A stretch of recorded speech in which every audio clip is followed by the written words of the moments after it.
So you're tired of trying to find ways to move a file from one device to another?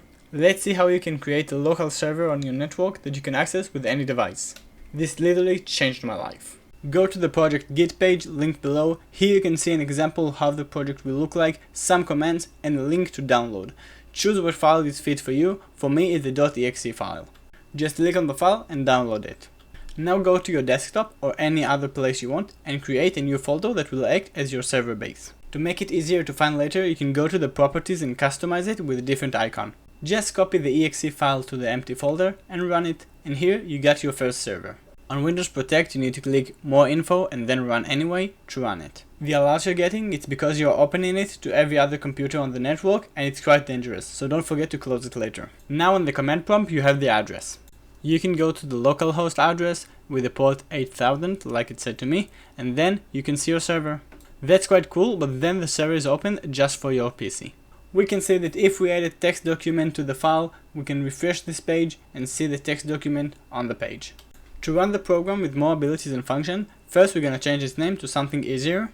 I'm gonna call it starserver.exe. Now change the address of the folder to cmd to open the command line with this address in mind. Write the server application name with the variables you want, U for the ability to run, and IP for the IP that will be for your server. To get the correct address, we'll use ipconfig and take the IPv4 address, so now we can run the command and see the server running on all of our machines. Make sure to write the correct address in every machine you have connected to the network and then it will work for you. But to run this command line every time we want to open this server, it's really annoying. So what we're going to do, we're gonna take the text file we already have.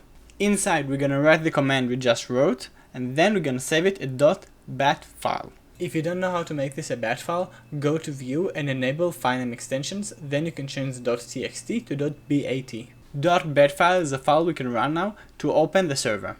If you want to learn more options of things you can do with the server, go to the Git page, they have all the options and flags and usages you can use. Run it using the cmd or the bat file, whatever you want, and just have fun. If you have any questions, leave them below. See you!